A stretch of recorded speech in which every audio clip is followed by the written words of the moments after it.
Voilà, bonjour à toutes et à tous. C'est un plaisir de vous avoir ce matin, de bonne heure, de bonne humeur pour notre webinaire sur l'impact carbone. On est très, très heureux de vous avoir aussi nombreux. On sait que vous avez vécu des mois de webinaires. On se réjouit tous de pouvoir de nouveau faire des événements présentiels. On a le plaisir aussi de voir les intervenants aussi, de pouvoir échanger avec vous. On va essayer de rendre quand même cette matinée la plus interactive possible. Je vais en rappeler quelques règles. Vous les connaissez. Après ces 15 mois de pandémie. Vous allez pouvoir poser vos questions. On aime bien que ça soit interactif pendant les présentations. Donc, vous avez une fonction Q&A ou Q&A en fonction de la langue de votre browser sur laquelle vous pouvez poser des questions. Les intervenants, eh bien, vont essayer d'y répondre, évidemment pas pendant qu'ils parlent, mais juste après leur présentation. Et puis, comme ça, on va essayer d'enrichir un maximum cette base de questions-réponses, base de questions-réponses qui vous sera transmise après le webinaire sous la forme d'un fichier PDF. Donc, comme ça, vous aurez toutes les questions et réponses qu'on a pu traiter pendant le webinaire.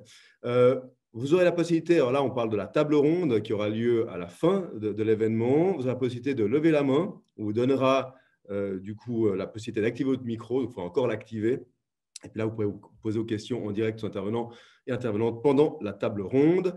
La présentation, les présentations qui ont été durement travaillées par nos intervenants et intervenantes du jour, eh bien, vous l'aurez en PDF également après la présentation, ainsi que le lien vers le format replay. Voilà, je crois que j'ai tout dit sur les questions d'organisation. Il est temps de lancer ce webinaire. Déjà, en vous rappelant son programme. Donc, le programme est riche avec des intervenants vraiment de qualité qui en connaissent un rayon sur la question de l'impact carbone.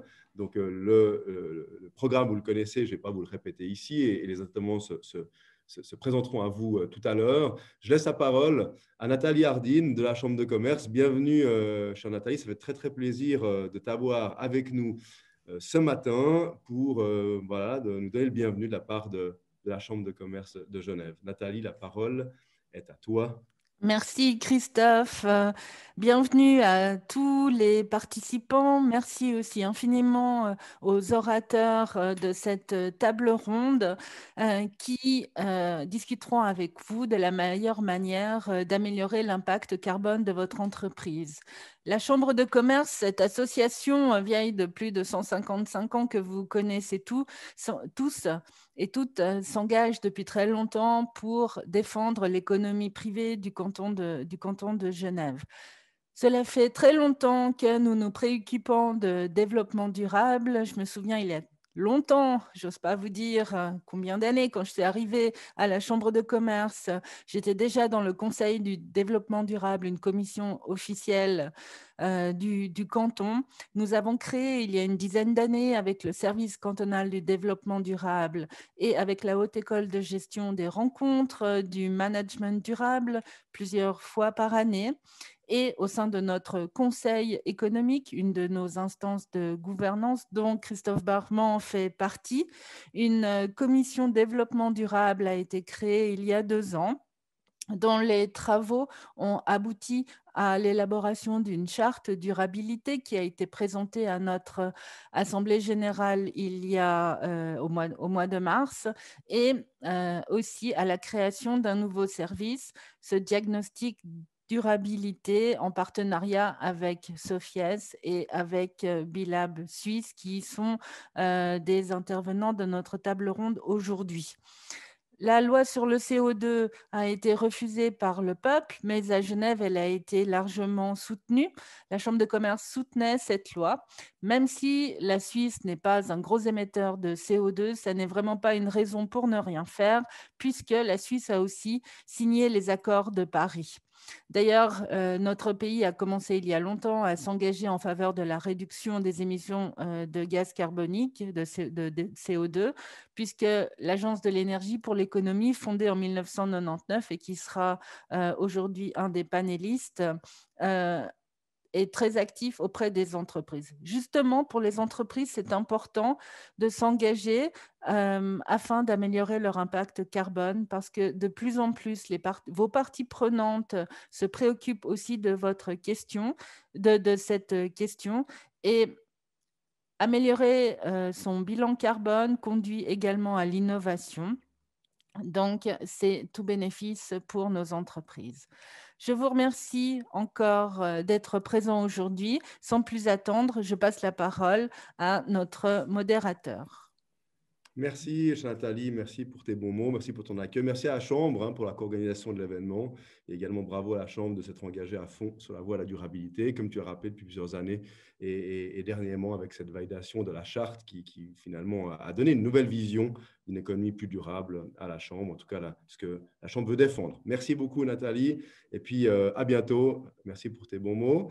Je vais maintenant, on va rentrer dans le vif du sujet, pile à l'heure, il est 8h52. Je ne vais pas vous présenter ces intervenants dont les parcours sont évidemment très riches, qui en connaissent en rayon sur la question. Ils vont se présenter eux-mêmes.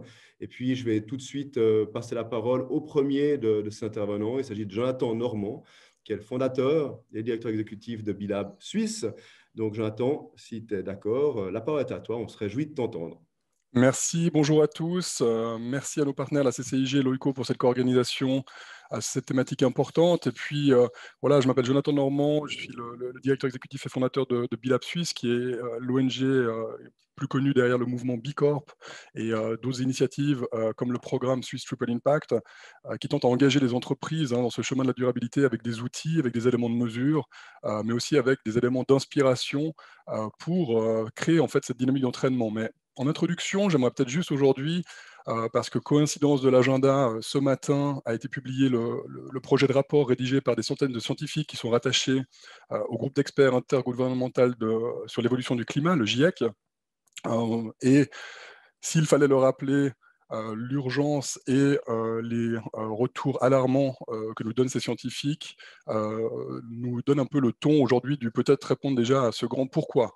Pourquoi s'engager dans la gestion de son impact carbone en tant qu'entreprise et pourquoi chaque action, quelle que soit la taille de l'entreprise, quel que soit son secteur, eh bien, va pouvoir permettre d'adresser une fraction d'un de ces degrés supplémentaires qui va causer tant de dommages. Et donc, peut-être juste en introduction, rappeler que la vie sur Terre, eh bien, effectivement, elle va pouvoir se remettre des changements climatiques majeurs, en évoluant vers des nouvelles espèces, en créant des nouveaux écosystèmes.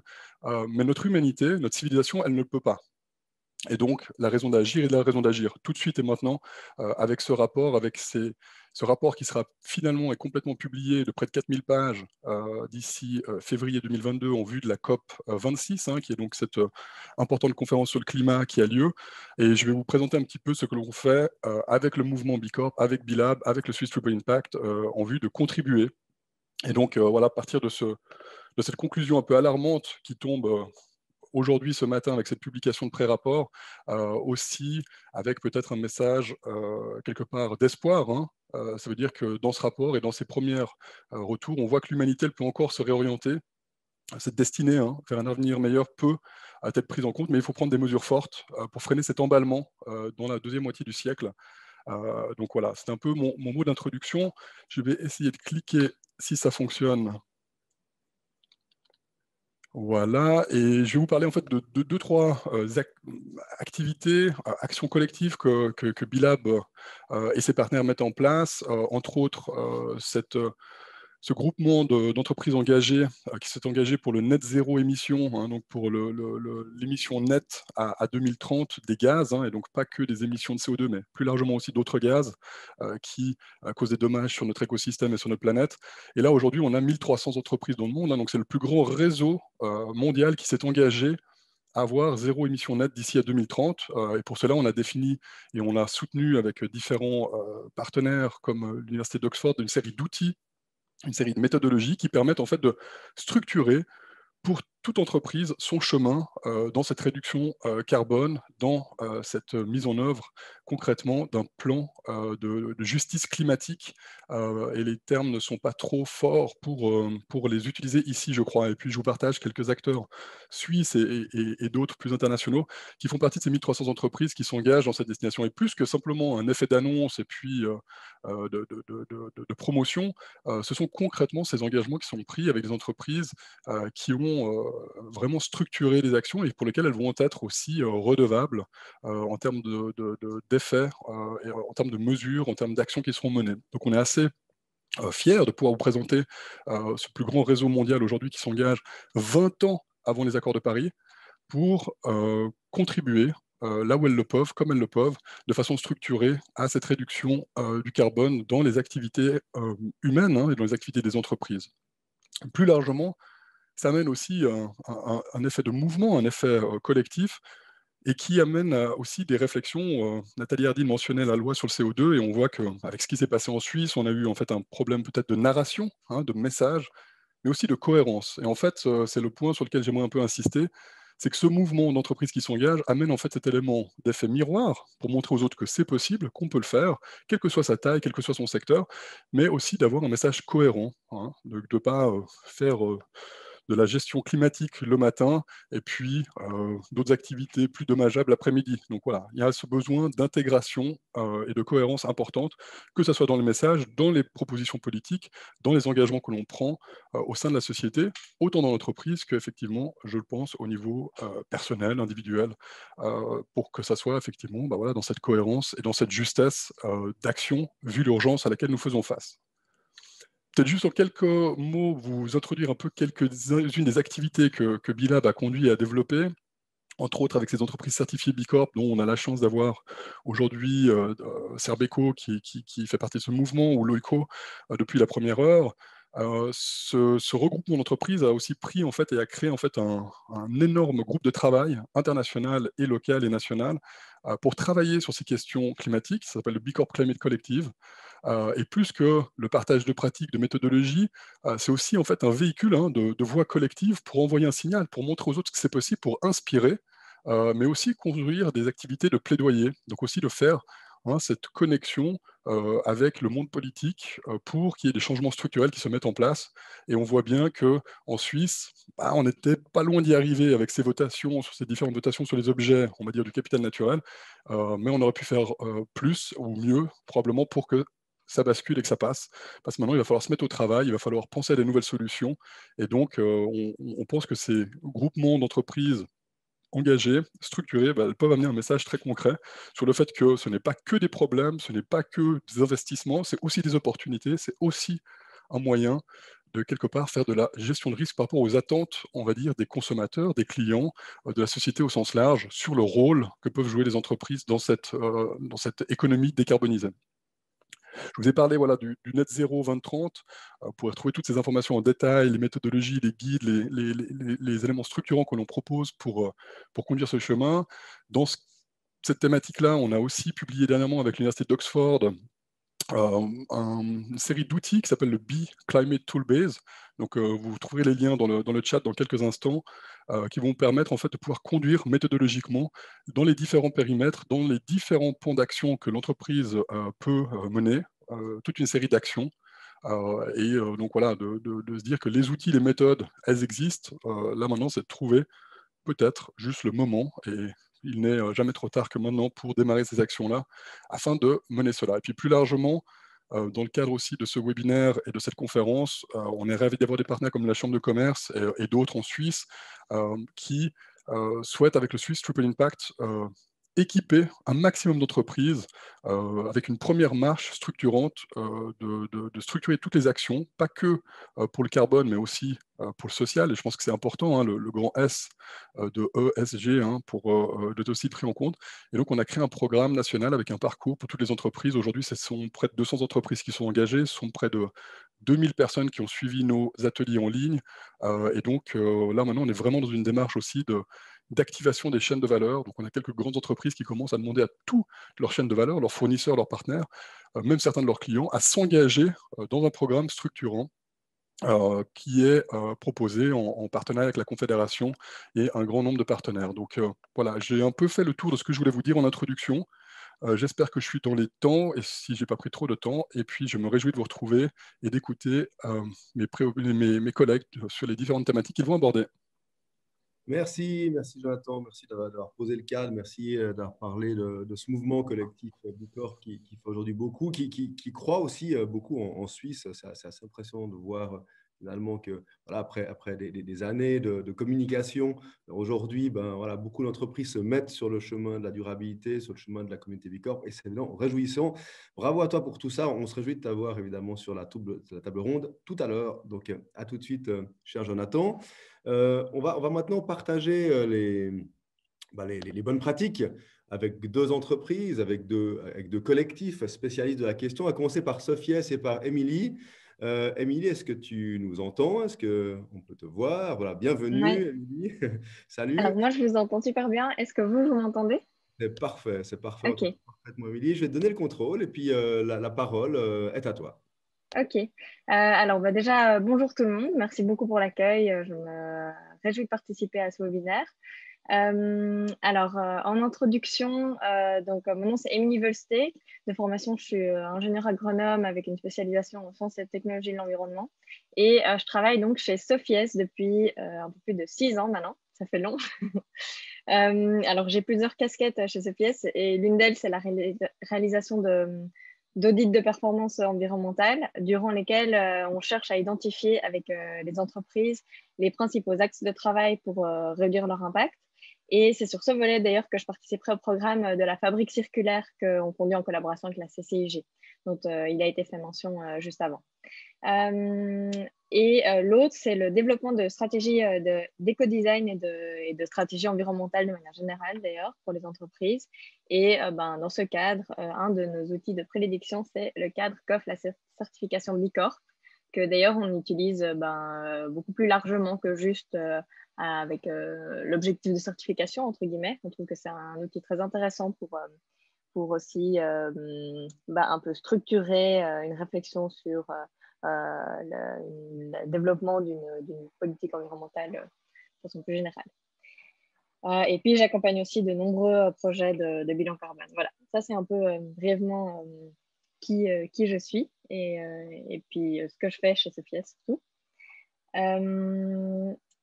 Alors, je n'ai pas cliqué pour prendre le contrôle, mais oui, voilà. Alors, l'idée donc de cette slide, c'était de remettre dans les très grandes lignes ce que moi je vois comme première étape pour s'engager dans une démarche de réduction carbone. Tout d'abord, on commence par quantifier même grossièrement ces émissions. Ça permet d'identifier les postes d'impact les plus importants. Une fois qu'on sait ce qui a le plus d'impact, on tente de réduire les émissions de ces postes et ensuite, il faut les prioriser et se faire un plan d'action. Et ensuite vient l'étape de la mise en œuvre. Et donc, bien sûr, cette liste de tâches, elle n'est pas exhaustive puisque, en fait, le gros du travail commence évidemment lorsqu'on commence la mise en œuvre.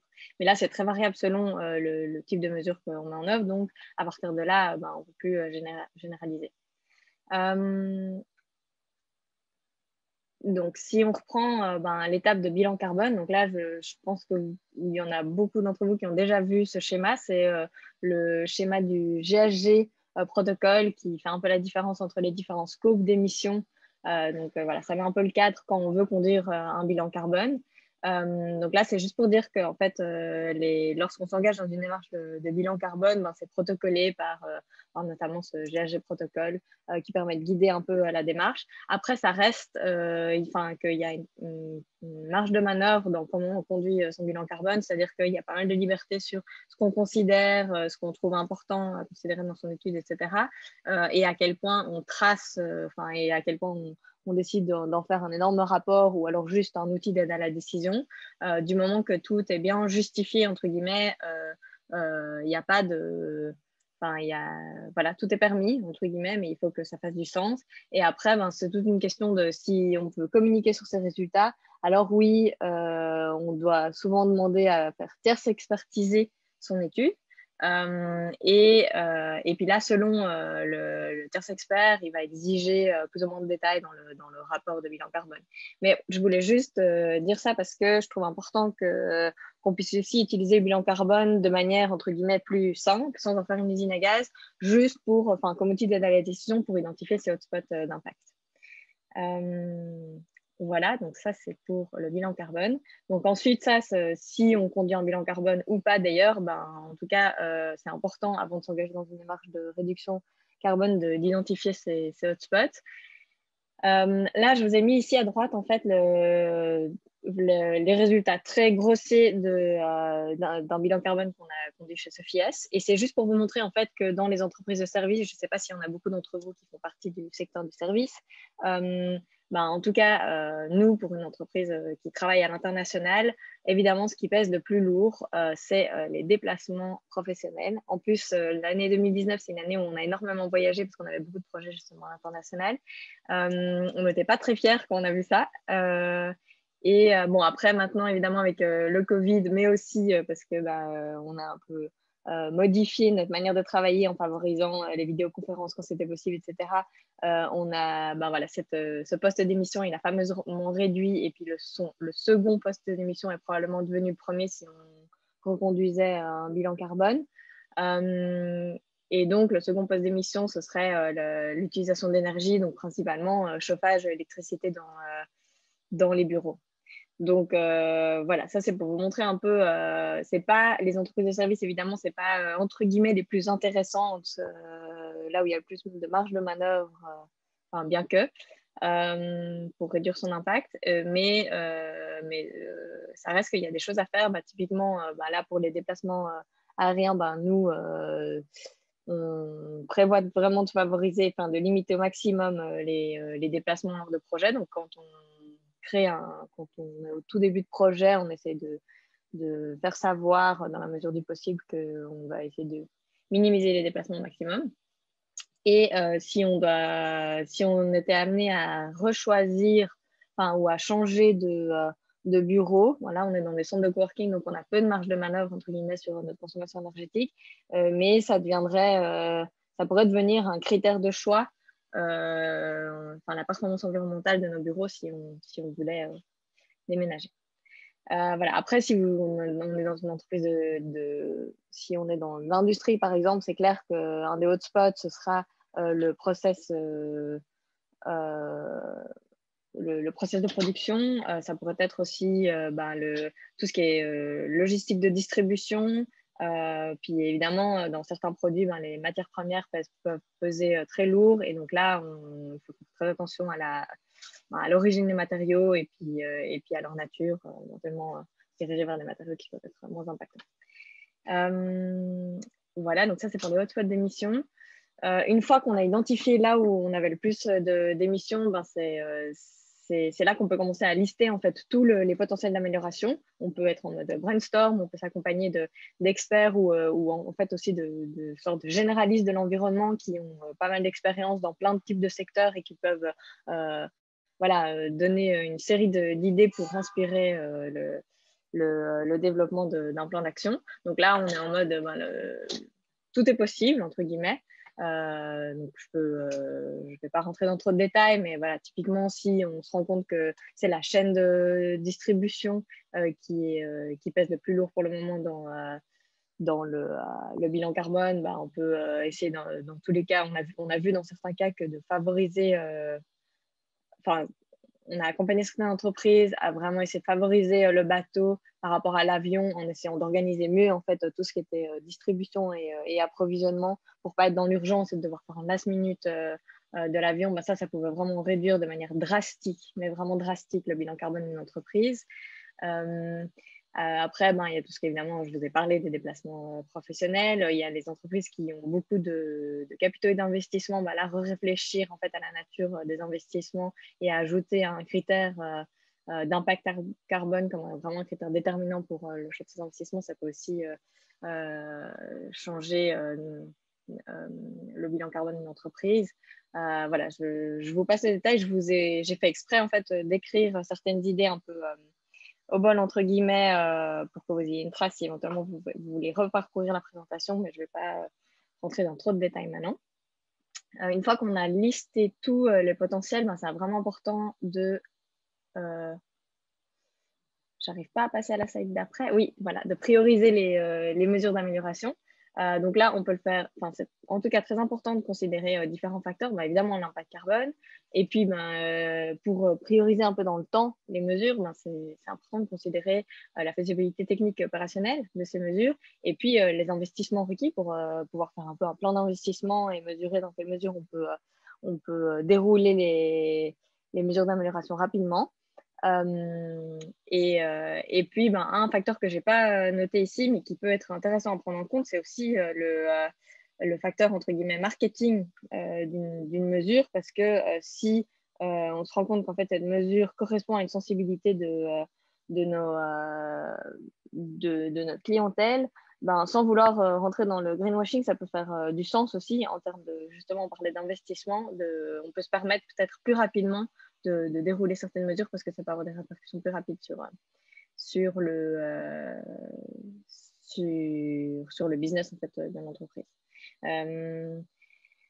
Donc voilà. Après, il y a moyen de considérer ces différents facteurs et de le faire au bon sens. Et puis, si on a une liste de mesures plus lourde ou alors qu'on est plus à prendre la décision et qu'on a besoin d'un peu structurer cette priorisation, nous, on a déjà développer des outils de priorisation de mesures pour remettre un peu objectiver, entre guillemets, cette priorisation. Alors, ensuite vient l'étape de mise en œuvre qui est souvent en fait la plus intéressante, à mon sens en tout cas, qui est la plus enthousiasmante parce qu'on arrive au bout et puis ça y est, on est dans la mise en œuvre et puis ça va se passer.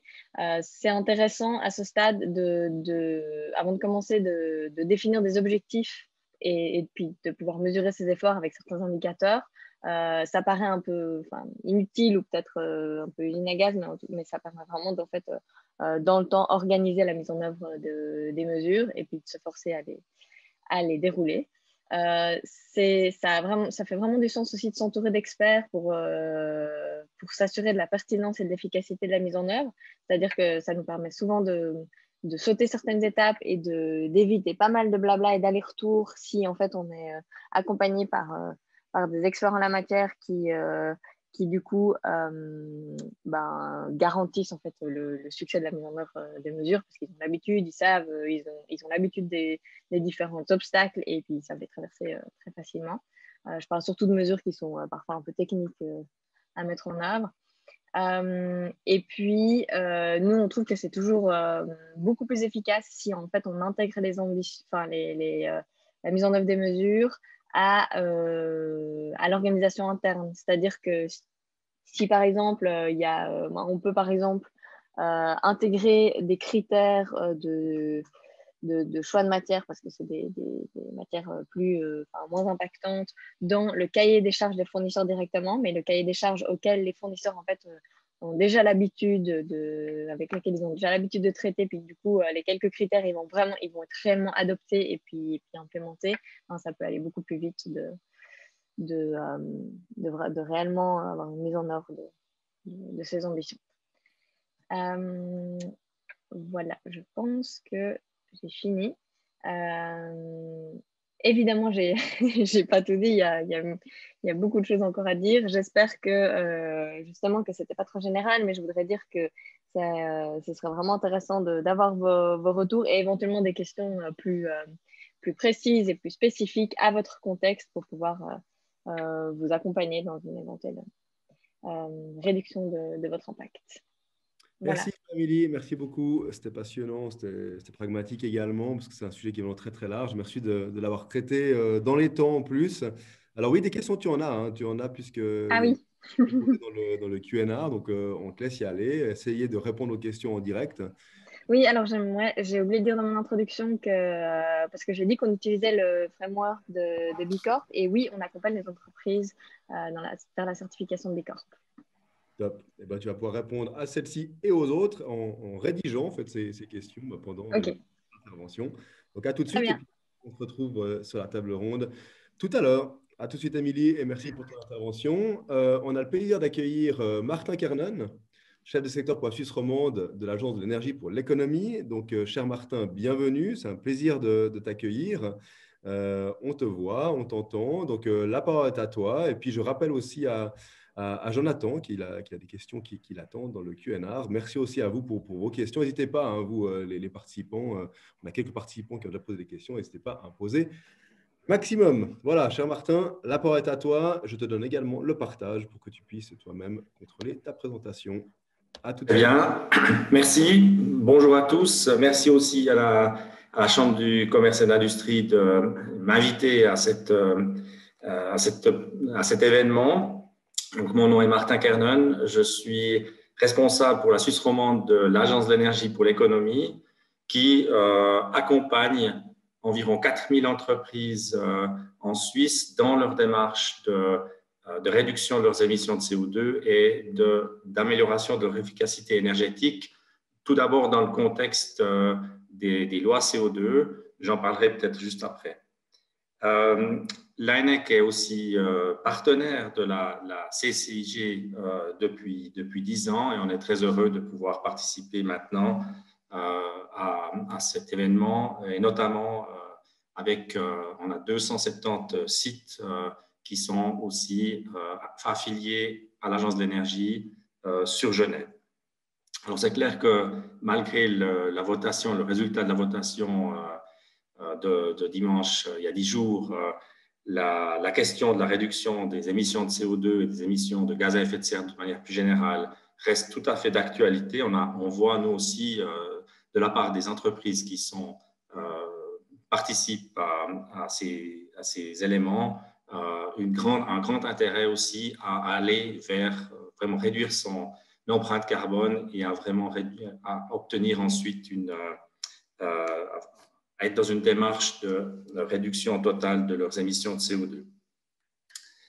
Alors, j'espère que ça fonctionne. Voilà. Les entreprises, elles ne sont pas restées les bras croisés jusqu'à présent. Elles ont déjà beaucoup contribué finalement aux objectifs et à l'atteinte de certains objectifs de la Suisse en termes de réduction des émissions de CO2. On voit ici en bleu l'efficacité, enfin l'intensité en CO2 auquel les entreprises s'étaient engagées dans le cadre de l'actuelle loi sur le CO2, donc qui est valable depuis 2012. Et en jaune, ce qu'elles ont atteint, donc elles ont été 2 fois plus efficaces finalement que ce qui leur était demandé par la Confédération et les cantons. Donc c'est tout à fait réjouissant. Et puis maintenant, se pose la question, oui, c'est très bien, on voit que c'est efficace, mais finalement, maintenant, on doit un peu accélérer le mouvement, on doit aller plus loin que ce qu'on a fait jusqu'à présent. Et là, on propose maintenant, effectivement, dans le cadre aussi de ce qui vous a déjà été présenté, des démarches qui permettent aux entreprises de s'engager pour le long terme dans la voie vers le zéro carbone. Dans nos entreprises actuellement, il y en a plus d'une centaine qui sont déjà neutres en carbone au niveau de la production de leurs biens. Ça prouve, avec des différentes mesures qui ont été mises en œuvre, ça prouve bien que c'est possible, que c'est concrètement tout à fait atteignable, aussi économiquement atteignable. Je citerai un exemple d'une coutellerie, Victorinox à Delémont, par exemple. On connaît ces fameux couteaux suisses. Eh bien, là, cette entreprise a réduit de 95% ses émissions de CO2. Il reste un tout petit peu encore de gaz pour couvrir certaines pointes. On peut aussi citer des fromageries. Enfin, il y a toute une liste d'entreprises qui ont déjà atteint ce résultat. Peut-être pour préciser par rapport à ce que Émilie a présenté juste précédemment, nous nous concentrons dans l'accompagnement des entreprises pour le scope 1, donc celui qui concerne vraiment uniquement les installations techniques de production, donc au sein du site lui-même. Et donc, on est tout à fait complémentaire avec ce qui a été présenté précédemment, puisqu'on se concentre vraiment uniquement sur cette partie-là. Alors, qu'est-ce qu'on peut faire finalement? C'est ça vraiment la question de fond pour nous. Comment est-ce qu'une entreprise peut vraiment atteindre ses objectifs? Alors, si on prend les éléments dans le sens des aiguilles d'une montre, en commençant par les mesures d'amélioration de l'efficacité, ça c'est quelque chose de très classique, de très typique, que l'on fait vraiment régulièrement, que les entreprises mettent en œuvre très régulièrement. Ça peut être, par exemple, le remplacement d'une installation de compression d'air, par exemple. C'est une mesure très, très classique, très connue. Ça peut être le remplacement d'éclairage, par exemple. En point 2, en bleu, réseau de chauffage ou de refroidissement. Là, on voit qu'on a de plus en plus d'entreprises qui cherchent à récupérer la chaleur, à valoriser la chaleur excédentaire de leur processus pour la valoriser dans le chauffage. On peut citer un producteur d'isolants qui récupère la chaleur de ses fours pour faire le chauffage de ses locaux. Donc ça, c'est des mesures aussi assez classiques. En rose, les nouveaux agents énergétiques. Là, on peut citer, par exemple, des installations solaires thermiques sur une fromagerie. On peut citer aussi des installations de chauffage au bois de grande puissance pour produire de la vapeur. On voit aussi qu'il y a beaucoup de nouveaux développements technologiques qui ouvrent de nouvelles perspectives, de nouvelles possibilités. Par exemple, des pompes à chaleur qui permettront prochainement aussi de produire de la vapeur en valorisant la chaleur fatale de certains de leurs processus. Donc ça, c'est tous des éléments qui sont très importants pour cette décarbonation. Ensuite, quelque chose d'un tout petit peu plus exotique, en tout cas pour nos entreprises, c'est la réduction, le captage, stockage du CO2. Alors, étonnamment, on a déjà un certain nombre d'exemples concrets où des entreprises peuvent capter le CO2 des fumées de leur chaufferie et les transformer en matière solide, si on veut, de le capter, de le stocker de cette manière-là, afin qu'elles ne soient pas émises dans l'atmosphère. Ensuite, évolution des processus et des technologies. Alors ça, c'est aussi des choses qui sont assez classiques, ça peut être soit des changements de technologie complète, il faut évidemment aussi compter sur l'évolution de la technologie pour pouvoir atteindre ces objectifs. Et on voit qu'il y a beaucoup de développement actuellement dans ce sens, et donc ça offre de nouvelles possibilités pour les entreprises de réduire leur empreinte carbone. Et puis finalement, l'évolution des produits eux-mêmes, qui a déjà été légèrement évoqué précédemment.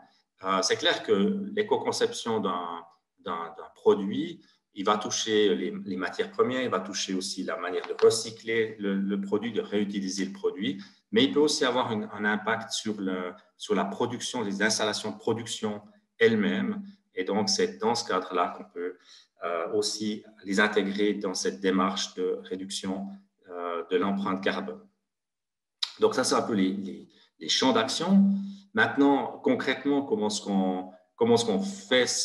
qu'on peut s'engager là-dedans? Donc, ce serait une partie finalement de ce que Émilie vous a présenté précédemment, donc, mais vraiment orienté vraiment sur les processus, sur les procédés internes de l'entreprise, processus de fabrication. Évidemment, il y a une analyse initiale, il faut qu'on sache de quoi on parle, évidemment, avec des mesurages, éventuellement pour bien comprendre les tenants aboutissants, l'identification des mesures d'amélioration, c'est évident, une faisabilité technique, c'est une faisabilité économique aussi, il faut directement voir au niveau économique quel est l'impact, parce que les moyens dans les entreprises sont parfois limités. Ensuite, une comparaison de variantes, et puis l'objectif pour nous, c'est évidemment que les mesures soient mises en œuvre, mais au préalable, un plan d'action à long terme, donc pour que l'entreprise ait aussi une vision sur ce qu'elle peut faire à moyen et à long terme. Et alors, finalement, c'est ça le résultat qu'on souhaite élaborer avec les entreprises sur le processus interne. On voit ici ce qu'elles ont peut-être déjà, le point de départ, puis ensuite, sur la partie, on voit l'impact des différentes mesures d'amélioration qui sont prises dans l'entreprise au fil du temps, avec un objectif, par exemple, de 50% de réduction par rapport à 1990 en 2030, puis petit à petit, jusqu'en 2050, une réduction totale des émissions de CO2 pour atteindre ce zéro carbone net, en tout cas au sein de l'entreprise, au sein de la production, si on veut bien. Et puis, on met tout ça en relation aussi avec l'investissement qu'il faut consentir pour atteindre cet objectif.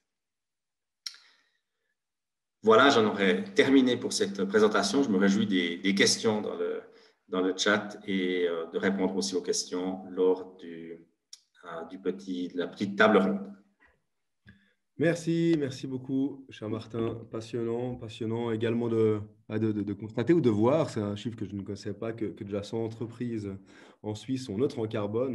Il y a eu une question d'ailleurs dans le chat à ce sujet-là. Donc, on va continuer avec Didier Godemé, donc responsable support du groupe Serbeco. On voulait évidemment une entreprise, une PME qui fait beaucoup dans le domaine, et c'est le cas de Serbeco. Donc, Didier, on est très content de t'accueillir et on est très content de t'entendre. Donc, la parole est à toi. Je vais du coup passer les slides pour toi, si tu es d'accord. Super. Est-ce que vous m'entendez bien? Parfaitement. Ok, Parfait. super. J'ai dû me mettre sur la terrasse. Donc, je m'appelle Didier Godemé, donc je suis responsable support pour le groupe Serbeco. Je m'occupe donc de l'informatique, de la finance et de tout ce qui est communication. Et également, j'étais responsable de la certification Bicorp. Tu peux passer au slide d'après et encore après. Donc, avant de vous expliquer comment on a réduit notre empreinte carbone au cours des 30 dernières années, je vais vite fait vous expliquer ce que c'est que le groupe Serbeco. Donc, le groupe Serbeco, c'est 3 entreprises dont la plus ancienne et la plus grosse, c'est Serbeco, qui signifie service de benne container. C'est une entreprise qui a été créée en 1977 et rachetée en 1991 par Bernard Giraud, qui est aujourd'hui encore le propriétaire. Et cette entreprise, elle est active dans la collecte de déchets et leur valorisation. On a ensuite fait 2 petits bébés. La première entreprise qui s'appelle Prop, qui est en fait une entreprise de nettoyage. Donc, on fait tout ce qui est nettoyage de bureaux, nettoyage d'espaces extérieurs, type parking. On fait les quais de colonies, enfin, beaucoup de choses. Et puis également tout ce qui est vaisselle et gobelets consignés. Donc, si ça vous arrive de sortir, de faire des festivals sur le canton de Genève, chaque fois que vous avez des gobelets où vous devez donner 2 francs pour les garder pendant la soirée, c'est nous derrière. Et puis, le dernier petit pousset, c'est Énergie Durable. Donc, c'est une entreprise qui fait du système de chauffage à bois, soit des plaquettes de bois, soit des pellets. Aujourd'hui, on a à peu près 150 employés. C'est une entreprise qui est 100% privée, familiale. On n'a pas de subvention de l'État. Et nos clients sont soit des particuliers, soit des entreprises, soit des communes. Donc, c'est vraiment réparti de manière assez égale. Tu peux aller au slide d'après. Alors, sur ce slide, vous voyez les chiffres qui sont sortis lors de notre dernier bilan carbone qui a été effectué en 2019. Donc, au niveau du groupe, on émet à peu près 4500 tonnes équivalent CO2. Pour vulgariser, ça correspond plus ou moins à 4500 personnes qui vivent selon les accords de Paris ou 2250 vols aller-retour Genève-New York. Comment est-ce qu'on s'est lancé en fait dans ces bilans carbone? Alors, ça a commencé, on va dire, dans les années 90. On a été les premiers à recycler du bois sur le canton de Genève, à valoriser du bois en fait. Et la manière dont on opérait, c'était qu'on envoyait ce bois broyé en Italie pour fabriquer des panneaux d'agglomérés. À cette époque, c'était relativement nouveau. C'était, on va dire, un peu le boom des Ikea. Et puis, en 2013, on a commencé à repenser un peu à cette manière de faire, cette filière de valorisation. On s'est dit, aujourd'hui, dans les panneaux agglomérés, il y a énormément de solvants, énormément de peinture. Ils sont de plus en plus toxiques, donc ce n'est peut-être pas forcément la meilleure solution. En plus, il y a le transport jusqu'en Italie. Donc, on s'est dit, on va faire un bilan carbone où on va évaluer cette activité en comparaison avec une valorisation thermique dans les cimenteries. Les cimenteries, vous en avez entendu parler lors de la dernière votation. Ils sont considérés comme les plus gros pollueurs de Suisse, bien qu'ils fassent énormément d'efforts pour réduire leurs émissions. Du coup, on s'est dit qu'il vaut mieux faire un bilan pour être sûr que c'est une bonne solution finalement. Donc, on a fait ce premier bilan et la conclusion, c'était que voilà, la valorisation thermique était plus plus efficace en termes d'émissions de CO2. Donc, on a changé notre manière de faire. En 2015, on a fait un deuxième bilan, cette fois qui concernait que Serbeco. Et finalement, en 2019, le bilan que vous voyez là. Au niveau du processus, donc Émilie et Martin, ils en ont déjà pas mal parlé. Peut-être juste vous résumer comment ça s'est passé pour nous. En gros, le cabinet d'audit avec lequel on travaille vient. On définit le périmètre des activités qu'on veut couvrir. Ça peut être très long, cette phase, parce qu'il y a énormément d'activités dans nos 3 entreprises. Est-ce qu'on prend par exemple en compte les trajets de nos employés pour aller et repartir du travail, etc. Donc, c'était une période une étape qui a pris pas mal de temps. Et puis ensuite, le cabinet nous fournit une liste de questions. On remplit le questionnaire avec également beaucoup de données qui sont souvent la partie la plus difficile à obtenir, notamment par exemple de nos fournisseurs. Et puis ensuite, le cabinet fait son analyse avec évidemment la restitution. Et puis là, on prend les décisions. Chez nous, c'est un processus qui a pris environ 2 à 3 mois. Et c'était le directeur industriel qui s'en est occupé. Et aujourd'hui, c'est quelque chose qu'on pense faire tous les 3-4 ans à peu près. Au niveau de l'impact du groupe en termes d'empreinte carbone, les 3 principaux, c'est la mobilité, les opérations sur notre centre de tri et la consommation d'électricité. Et puis, il y a une notion dont on a déjà un petit peu parlé qui est assez importante. C'est qu'en fait, nous, on a décidé de mesurer à la fois les émissions générées par les activités des 3 entreprises, mais également les émissions évitées ou générées en conséquence des activités des 3 entreprises. Et je vous montrerai un slide après qui parle de ça. Tu peux aller sur le slide d'après, Christophe, s'il te plaît.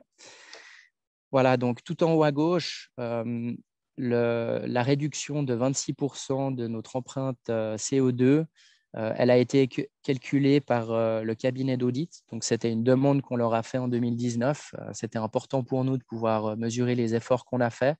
Et évidemment, c'est à activité équivalente, parce qu'en 1991, on avait à peu près 3 camions.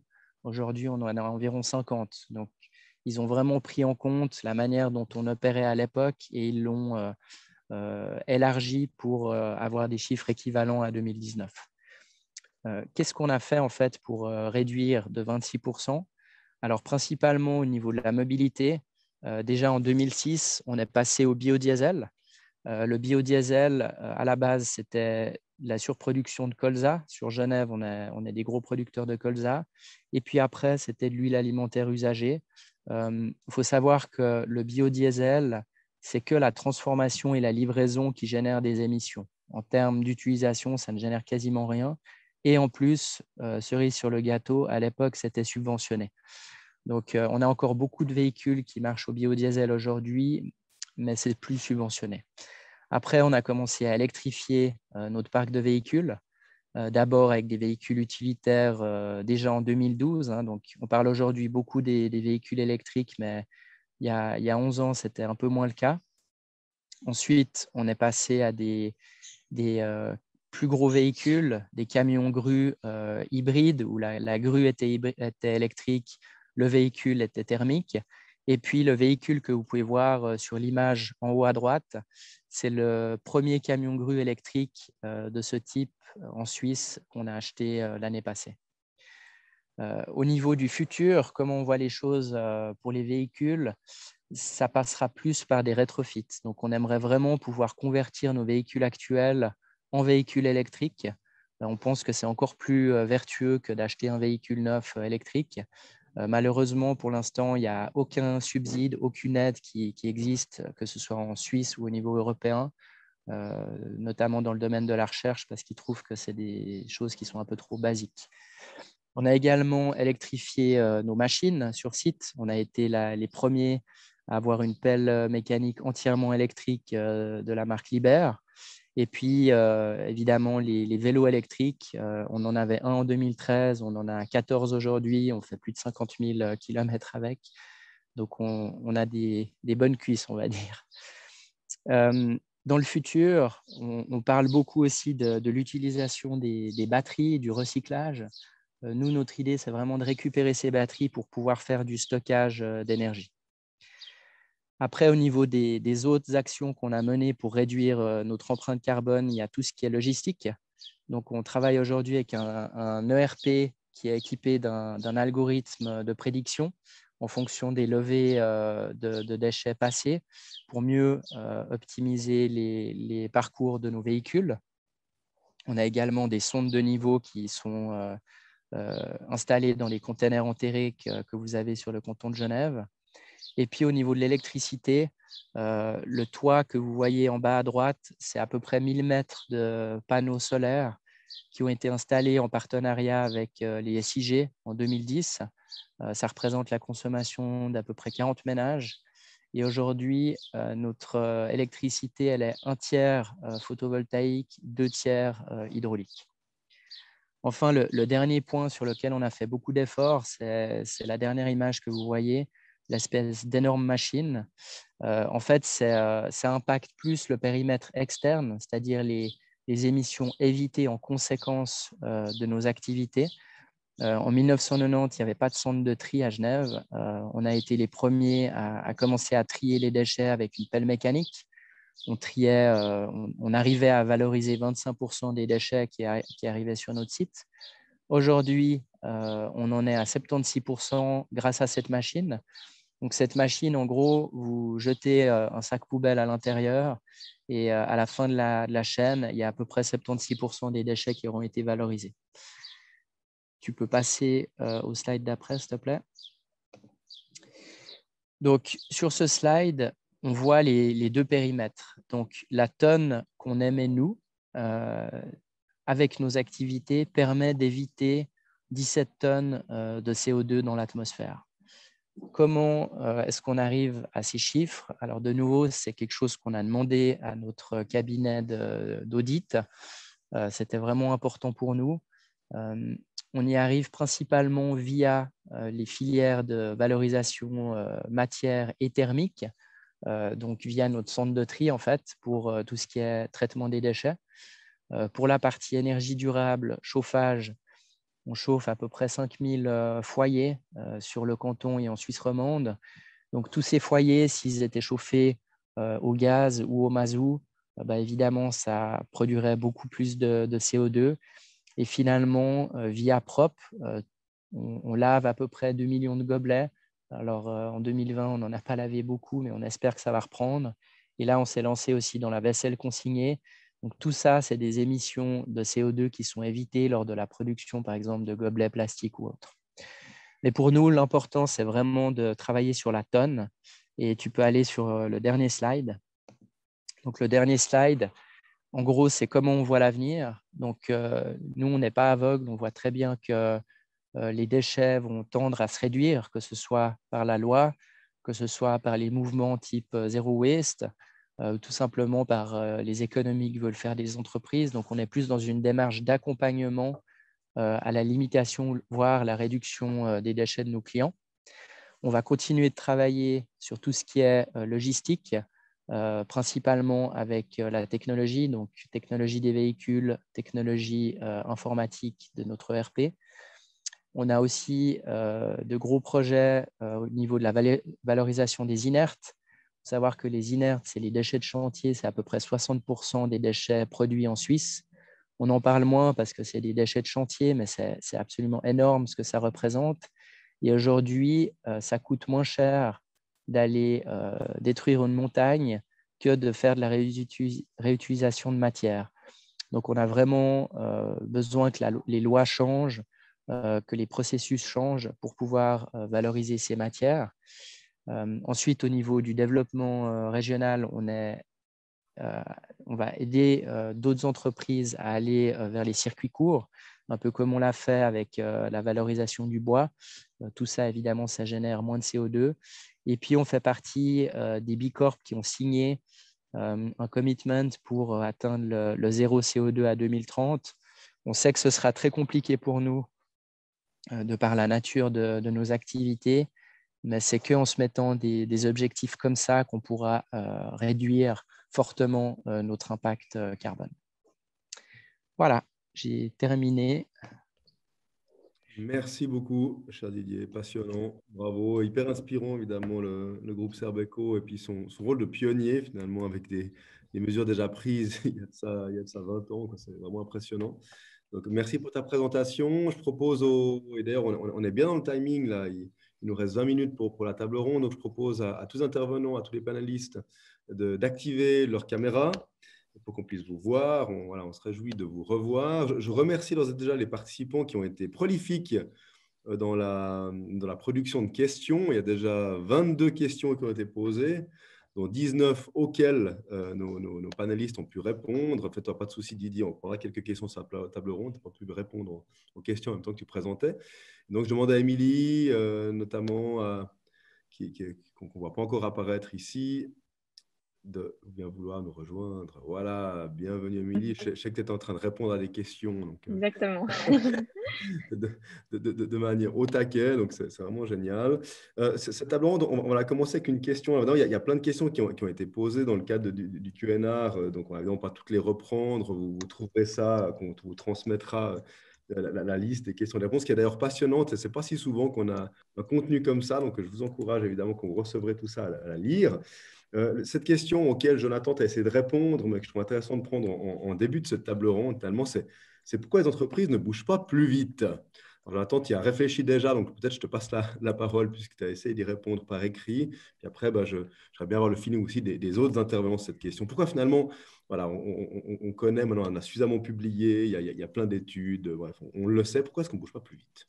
Oui, bon, c'est une très bonne, je pense, que c'est une très bonne entrée en matière, hein, parce que c'est déterminant que ce soit des thématiques liées au carbone ou d'autres. Quel est le rôle en fait que se donne l'opérateur économique à l'entreprise par rapport à quelque part à tous ces grands enjeux? Et en fait, on voit, moi, dans nos travaux, et je pense qu'aussi en rebond avec les votations d'il y a 2 semaines, mais aussi avec nos travaux depuis près de 15 ans sur l'engagement en fait, des entreprises, il y a en fait un bruit, hein, il y a un bruit qui est un peu incohérent. Et puis, effectivement, on voit qu'il y a dans l'appareil politique, dans différentes structures de promotion économique, plein de bruit qui est émis avec beaucoup d'incohérences. Et puis, c'est dur pour l'entrepreneur, pour l'entreprise, en fait, quelque part, de se trouver sur la bonne fréquence. Et donc, nous, en fait, par rapport à ça, au-delà de créer une narration qui va au-delà d'une certification ou d'un programme comme le Swiss Triple Impact, qui sert à mesurer, engager concrètement, mais qui va vraiment traiter sur les fondements de qu'est-ce qui est la raison d'être de l'entreprise par rapport à la société, au capital humain, au capital naturel, de montrer des exemples. Et en fait, c'est notre réponse. C'est qu'en fait, au-delà de construire un message cohérent et une narration sur lesquelles on peut tous se retrouver, et je pense qu'aujourd'hui, il est difficile d'aller à l'encontre de ce que nous dit la science, ce que nous disent les scientifiques par rapport à tous ces enjeux climatiques, sociaux, qui se combinent ensemble. Il n'y aura pas de justice climatique sans justice sociale. C'est évident quand on pense simplement à la migration des différentes populations qui vont souffrir de ces hautes chaleurs d'ici à 2040 et 2050. Donc, quelque part, on est dans cette réflexion de dire, est-ce que je fais un projet de développement durable, de durabilité, ou est-ce que je fais de l'intégration de risque, de la gestion de risque, et donc aussi de la gestion d'opportunités? Parce qu'en fait, c'est cette déconnexion par rapport à l'environnement d'affaires qui va avoir lieu. Donc aujourd'hui, c'est ça dont on parle. C'est que si on amenait ce discours cohérent, qu'à un moment donné, il y a des attentes de l'environnement d'affaires, que ce soit des partenaires, des pouvoirs publics. On a cette nouvelle loi sur les marchés publics qui est entrée en vigueur en janvier 2021, par exemple. C'est 40 milliards de chiffres, c'est 40 milliards de marchés. C'est 10% du PIB suisse qui sont donnés avec des critères, des pondérations de durabilité qui sont mises à disposition des cantons. Donc on a des vrais éléments structurels. Donc on les écoute ou on les écoute pas, mais pour répondre à cette question complexe, je pense qu'il y a besoin en fait d'inspiration, il y a besoin de voix collective, il y a besoin de peu d'idéologie, il faut arrêter un peu l'idéologie et se mettre les mains dans le cambouis, agir. Et c'est ce que font les Bicorp, c'est ce que font les entreprises engagées dans le Net Zero 2030, c'est ce que font ces entreprises dans le Swiss Triple Impact et dans plein d'autres programmes et dans plein d'autres dynamiques. Nous, on n'est pas auto-centrés. Et donc, je pense que si on observe ça, ça donne des signaux et des compréhensions pour se mettre en action aussi concrètement dans cette action collective nécessairement. Merci Jonathan. Est-ce que d'autres panélistes veulent intervenir sur cette question-là de pourquoi les entreprises ne bougent pas plus vite? Martin, peut-être? Volontiers. De notre côté, ce qu'on constate, c'est qu'effectivement, pour aller dans cette direction, il faut une vraie volonté de la direction de l'entreprise d'abord, de se fixer des objectifs, sans quoi les collaborateurs de l'entreprise ne sont pas soutenus. Ça, c'est une première chose. Puis la deuxième chose, des fois, dans certaines entreprises, cette volonté existe, mais elle est que sur le papier. Et finalement, il manque des forces vives au sein d'entreprises. Et on voit souvent, malheureusement, des entreprises qui s'engagent de manière théorique, mais qui ont de la peine à libérer les moyens nécessaires, pas seulement les moyens financiers, mais aussi les moyens humains pour réaliser les projets au sein de l'entreprise. Merci. D'autres, Didier? Oui, je peux peut-être commenter. Je pense que, enfin, en tout cas chez nous, ça fait clairement partie de l'ADN d'aller dans cette direction de réduction et puis de toujours essayer d'innover pour réduire nos émissions. Maintenant, ça a quand même un coût. Ce n'est pas toujours évident de l'assumer. Un camion électrique comme celui que vous avez vu, il coûte à peu près 50% plus cher qu'un camion thermique.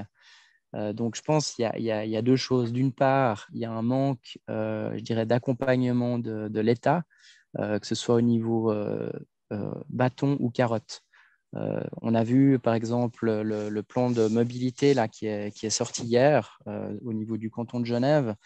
C'est très bien, c'est une bonne initiative. Par contre, au niveau, je dirais, avantage pour les entreprises qui commencent à y participer, on a vu que ce sera valorisable au niveau des marchés publics à partir de 2023, dans un an. C'est quand même lent, même si c'est une très bonne initiative et je ne veux pas la dénigrer du tout, mais c'est lent. Et les entreprises, elles ne fonctionnent pas forcément, je dirais, à la même vitesse. Donc voilà, c'est un peu mon point de vue là-dessus. Je pense que ça dépend énormément des entreprises, mais il faut quand même un accompagnement de la part de l'État. C'est intéressant, peut-être. On va creuser ça. Martin, pardon, tu voulais rajouter? Oui, j'aimerais juste encore ajouter quelque chose. Je vous suis tout à fait. Mais ce qu'on constate très souvent quand même, c'est qu'il y a beaucoup de potentiels rentables qui ne sont pas mis en œuvre dans les entreprises. Et ça fait tout simplement parce qu'il n'y a pas suffisamment de forces vives au sein de l'entreprise, d'une part pour identifier les beaux potentiels et puis ensuite pour les mettre en œuvre et suivre la mise en œuvre. Et ça, c'est très dommageable parce que c'est des mesures, beaucoup de mesures sont encore rentables actuellement, ne sont pas mises en œuvre. Intéressant. C'est la question du coût. Est-ce qu'on peut faire toujours de l'argent en tant qu'entreprise en étant en net zéro carbone? C'est vrai que c'est une question souvent qui est posée. Hein. Didier, tu l'as reposé tout à l'heure en disant bah oui, ça coûte, etc. Mais c'est bien, Martin, de souligner le fait qu'il y a beaucoup d'initiatives qui peuvent être prises qui réduisent aussi le gaspillage. Enfin, il y a plein d'impacts qui ont un impact sur les coûts, évidemment, également, et donc qui sont intéressants au niveau financier. Peut-être sur cette question des incentives, du coup. On a il y a quelques jours, malheureusement, refusé la loi CO2. En tant qu'entrepreneur, en tant qu'aussi spécialiste de la question, selon vous, quels sont les incentives qu'on devrait mettre en place? Alors, tant au niveau politique, mais aussi au niveau, pourquoi pas, des fêtières économiques, qui sont censées être le phare de l'économie et de l'avenir. Qu'est-ce qu'on peut faire? Qu'est-ce qu'on peut mettre en place comme incentive pour aller plus vite, faire en sorte que l'entreprise aille plus vite et ait des vraies aides, finalement, pour aller vers cette voie? Je ne sais pas qui vous répond à cette question. Donc, il y a une première idée sur la question. Émilie. Mais moi, si je peux me permettre, même en amont de ça, mais désolée parce que je ne pouvais pas répondre à la question, mais je rejoins en fait Martin qui dit que parfois il y a juste un manque même juste de temps mis à disposition pour les employés pour qu'ils rentrent dans la mise en œuvre des quick wins. Donc quand même en amont d'aller chercher des aides et des subventions pour les mesures plus innovantes et plus fondamentales qui vont vraiment réduire. Je trouve que dans la mise en œuvre parfois des quick wins, il y a juste parfois on fait un plan d'action et puis les gens ils sont pris dans leur business as usual et puis en fait ils n'ont plus le temps de juste prendre la demi-journée que ça nécessiterait de lancer en fait l'action. Voilà, c'est très basique comme intervention, mais c'est juste aussi pour rebondir sur ce que Martin a dit. Dans la suite de ce que tu dis, Émilie, et peut-être juste pour effectivement, on parle d'incentive, hein, mais on parle de soutien, on parle de moyens qui sont mis à disposition. J'attire votre attention pour ceux qui le connaissent. On a l'agence suisse pour l'innovation, InnoSuisse, qui a fait en fait un grand virage très intéressant. Alors avec le Covid, qui a lancé ses flagship initiatives, hein, donc qui maintenant cible la décarbonisation, cible les questions, on va dire, de développement durable au sens plus large. Donc il y a un virage qui est intéressant. Nous, par exemple, avec le B Corp Climate Collective, on a co-signé, on a co-préparé avec l'Université des sciences appliquées de Zurich une proposition pour un NTN Booster. Donc, c'est un projet de 4 ans avec des moyens qui sont mis pour les entreprises, les PME, afin de leur permettre de faire ces innovations en ayant de la recherche, mais aussi des moyens de mise en œuvre. Donc, on voit qu'il y a des instruments comme celui-là qui peuvent permettre ces transformations. Il y a effectivement, de toute façon, des réflexions fondamentales qui vont se passer ces 2 prochaines années. Malheureusement, j'ai l'impression, et c'est partagé, je crois, par différents acteurs et observateurs de la politique suisse, c'est qu'on va devoir attendre la nouvelle législature fédérale au niveau du Conseil national pour pouvoir en fait acter sur de nouvelles propositions. Donc on va perdre effectivement 2 ans, hein, c'est ce que nous coûtent ces résultats de votation. Donc voilà, garder à l'esprit qu'il y a des outils d'innovation qui sont en train d'évoluer. La Suisse se positionne bien, hein, avec vraiment cette thématique que ça amène de la résilience, ça amène aussi des opportunités. Donc voilà, en termes d'incentive, je pense qu'il y a des programmes comme cela qui existent et qui permettent de créer cette stimulation, cette transformation, et de venir en soutien aux PME, aux entreprises qui veulent prendre ce virage et qui veulent gérer ces risques. Hein. Merci beaucoup. Est-ce que Martin? Oui, peut-être juste encore en complément. Moi, ce qu'on constate aussi très souvent, c'est que les entreprises, elles ont besoin aussi d'une visibilité, hein, d'avoir une stabilité politique d'une part pour pouvoir prendre des décisions aussi sur le long terme, parce qu'il y a des investissements importants qui doivent être consentis pour certains éléments.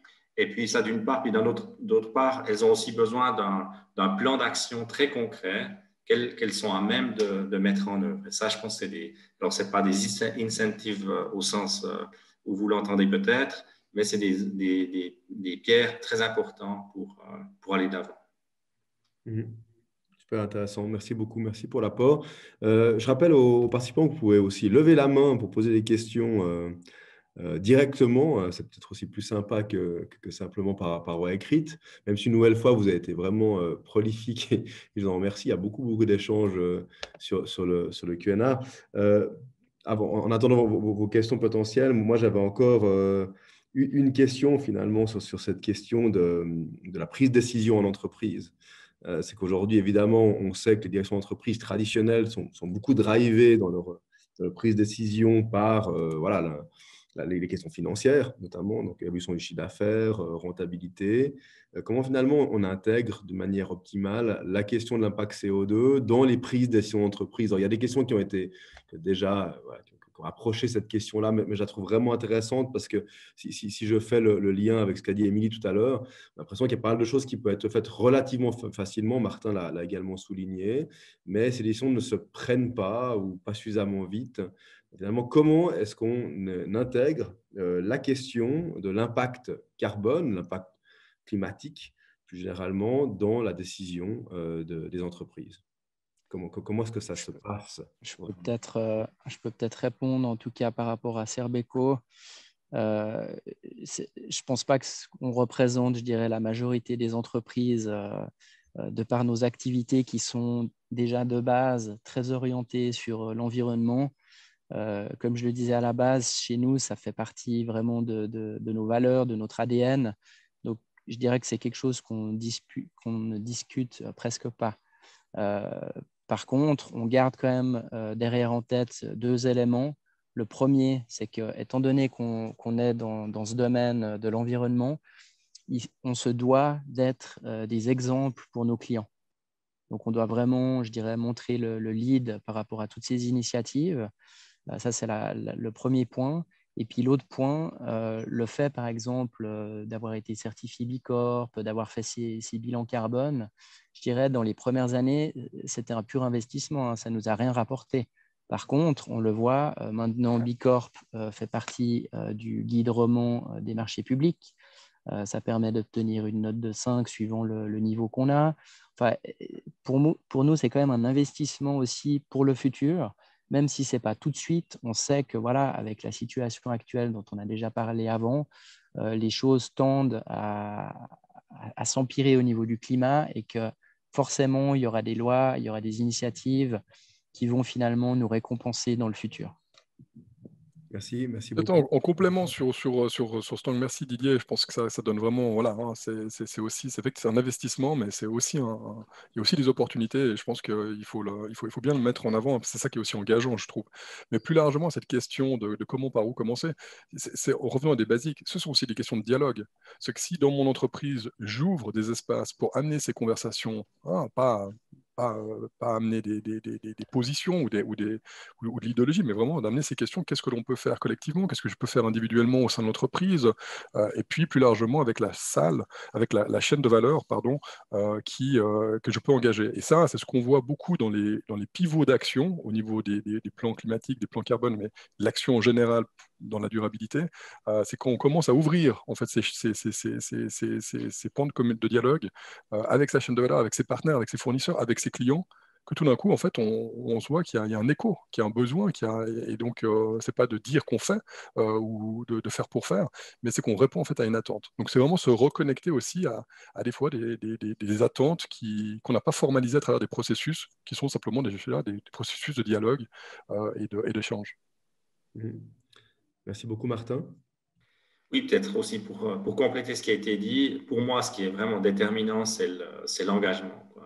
À un moment donné, la direction de l'entreprise doit s'engager sous une forme ou sous une autre, hein, et ça donne le signal, et ensuite, les choses peuvent aller de l'avant. Tant qu'il n'y a pas cet engagement, les gens justement, cette thématique n'est pas mise sur la table. Et puis ensuite, il y a vraiment un suivi à faire pour que les entreprises sachent où elles en sont par rapport à l'atteinte des objectifs auxquels elles se sont engagées.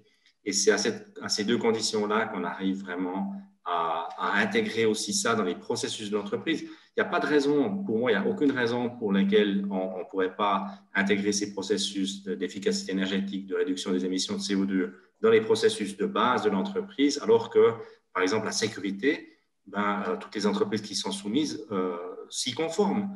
Donc, c'est vraiment la même pour moi. Il n'y a pas de raison de traiter ça différemment. Ça doit entrer dans les processus standards de l'entreprise. Sachant que la loi sur la santé et sécurité au travail qui date de 2000, en l'occurrence, a cadré finalement au niveau légal la problématique, ce qui pour l'instant ne semble pas être la voie suivie par par la Confédération. Donc ça doit rester finalement un engagement d'entrepreneurs et d'entreprises. Et pour ça, ma dernière question sera, puisqu'il est 9h59, mais ma dernière question sera liée à l'actionnariat, donc, puisque c'est l'actionnariat qui décide en finalité de la voie à suivre. Comment vous voyez finalement l'impact de la structure de l'entreprise sur ces décisions, finalement, sur les décisions qui doivent être prises? Est-ce qu'évidemment, si les entreprises sont sur les marchés ouverts avec des actionnaires activistes, qu'on a pu le voir dernièrement, des entreprises comme Nestlé, etc., est-ce que finalement cette voie est possible ou est-ce qu'il faut un autre type d'entreprise? Je ne sais pas si Jonathan peut-être pour répondre à cette question. Ouais, c'est une grande perche, et alors, avec les quelques minutes qui nous restent, ou la minute qui nous reste, je pense que ça va être un peu... Non, on est en train de parler de quoi? On est en train de parler, en fait, effectivement, plus loin que d'action pour le climat, que d'action sociétale, on est en train de parler, en fait, d'un changement de système, hein. Si on veut parler en termes d'économie de marché, parce qu'en fait, c'était les points que Martin relevait tout à l'heure dans ses propos, on parle d'économie de marché, et donc on n'est plus en train de parler simplement de la bonne volonté d'une entreprise, de sa raison d'être et de son engagement. Donc, comment est-ce qu'on apporte, en fait, quelque part, un dispositif qui permet aux entreprises de se retrouver avec leurs valeurs, de se repositionner, mais surtout d'être en réponse aux attentes, quelque part, de leurs parties prenantes, de leurs clients, de leurs fournisseurs et de leurs investisseurs, hein. Je rappelle peut-être juste un chiffre qui malgré tout, est important, hein. 44 000 milliards, donc la moitié de nos actifs en circulation dans notre économie mondiale, dépendent de la nature. Donc, ont un effet sur l'effondrement de la biodiversité du climat. Donc, quelque part, pas de bras, pas de chocolat. Donc, effectivement, est-ce que c'est simplement l'action individuelle qui va le permettre? Non. Elle peut inciter, elle montre l'exemple, et donc elle sert ce dispositif et ce changement, mais plus largement, on a besoin d'un changement un peu plus profond, et ce sera sûrement l'occasion d'une autre thématique dans nos rencontres, dans le cadre du Swiss Triple Impact, de Bicorp, avec nos partenaires, la CCIG, l'OICO et autres. Parfait, parfait. Merci beaucoup en tout cas. Je pense qu'on peut prendre ça comme mot de conclusion. Pas de bras, pas de chocolat. Merci, cher Jonathan. Merci à vous toutes et tous, Émilie, Martin, Didier, Nathalie, évidemment, de la Chambre de commerce, d'avoir passé ce moment avec nous. Franchement, vous nous avez inspirés. On a eu un moment très, très riche. On a eu des échanges également au niveau du Q&A qui ont été prolifiques. Donc, on vous transmettra tout ça. Il y a beaucoup, beaucoup d'outils. Il y a beaucoup, beaucoup aussi de sources qui sont citées. Donc, lisez évidemment tout ça avec attention. Et si vous êtes là, c'est que ça vous intéresse évidemment si cette voie, cette démarche vers le net zéro carbone vous intéresse. Et surtout, continuez à faire des efforts pour rendre notre monde meilleur. Il en a besoin. Mesdames et messieurs, merci pour ce matin. Merci à toutes et à tous. Merci de continuer à œuvrer pour tout ça.